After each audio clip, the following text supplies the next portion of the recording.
আইনশৃঙ্খলা রক্ষাকারী 3টি বাহিনীর পোশাক পরিবর্তনের উদ্যোগ নিয়েছে অন্তর্বর্তী সরকার, যার মধ্যে রয়েছে র্যাব, পুলিশ এবং আনসারদের পোশাক। সোমবার স্বরাষ্ট্র মন্ত্রণালয়ে এর প্রাথমিক অনুমোদন দেওয়া হয়েছে। পোশাক নিয়ে চলছে আলোচনা সমালোচনা। বিশেষ করে র্যাবের জন্য নির্ধারিত নতুন পোশাক নিয়ে তো রীতিমতো টহল করছেন নেটিজেনরা। 3 বাহিনীর নতুন পোশাকের ডিজাইন ও রং নিয়ে সামাজিক যোগাযোগ মাধ্যমে চলছে তুমুল আলোচনা সমালোচনা।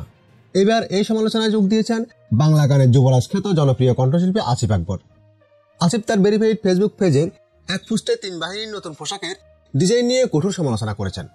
এমনকি এই পোশাকের ডিজাইন অনুমোদনকারীকে রুচিহীনতার দায়ে গ্রেপ্তারের দাবি জানান তিনি।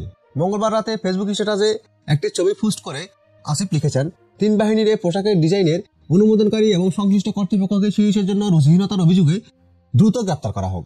মানসিক ডাক্তারের মাধ্যমে চিকিৎসা শেষে উন্নত চিকিৎসার জন্য তাদের পাবনার হেমায়েতপুরে পাগলাগারদে প্রেরণ করার অনুরোধ জানাচ্ছি। সারা দেশে রুচিহীনতা ছড়িয়ে পড়লে সব দায়-দায়িত্ব রুচিহীন সরকারকে নিতে হবে। জানা গেছে, নতুনভাবে পুলিশের জন্য আয়রন কালারের পোশাক, র্যাবের জন্য গ্রিন অলিভ এবং আনসারদের জন্য গোল্ডেন হুইল পোশাক নির্বাচন করা হয়েছে।